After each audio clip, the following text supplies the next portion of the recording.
కడపలో జరిగిన టీడీపీ మహానాడు సినిమాకి తక్కువ జబర్దస్త్కి ఎక్కువ అని అంటున్నారు మాజీ మంత్రి అంబటి రాంబాబు గారు.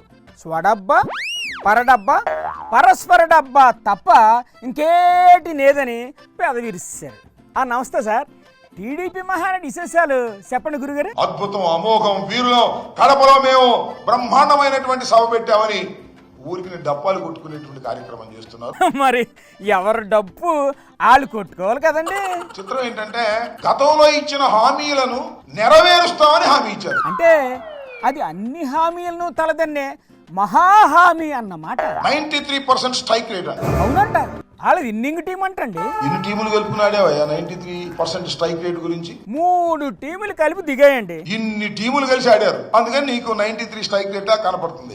ఎన్ని టీములు కలిపితే ఏంటండి, గెలిచారా లేదా? బ్యాటింగ్ సింగిల్ గా రానాయన, ఏ సింగిల్ గా వస్తే గెలవరా? క్లీన్ బౌల్ డక్అవుట్ కాకపోతే అప్పుడు అన్నాడు. మరి అదే డక్అవుట్ అవుతారని తెలిసే 3 టీములు కలిసి ఆడాయి గురుగారు.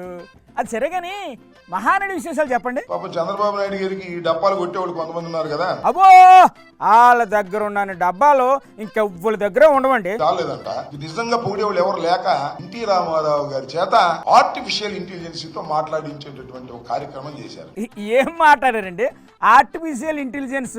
రామారావు గారు, ఎన్టీ రామారావు గారు చెప్తున్నాడు, చంద్రబాబు చాలా గొప్పవాడు, అమ్మో హైదరాబాద్ నిర్మించినటువంటి వ్యక్తి, ఓయమ్మో P4 తో పేదరికాన్ని రూపుమాపడానికి ఉద్భవించినటువంటి వ్యక్తి మా అల్లుడు చంద్రబాబు నాయుడు అని చెప్తున్నాడు. పెద్ద ఆయన చనిపోయి బతికిపోయారు కానీ బతుకుంటే ఈ అరాజకం చూడలేక గుండె ఆగిపోయింది. ఎన్టీ రామారావు గారిని నువ్వు వెన్నుపోటు పొడిచిన తర్వాత, ఆయన అధికారం కోల్పోయిన తర్వాత కొంతకాలం బ్రతికే ఉన్నాడు. అప్పుడు ఏం మాట్లాడాడో సోషల్ మీడియాలో వైరల్ అవుతుంది.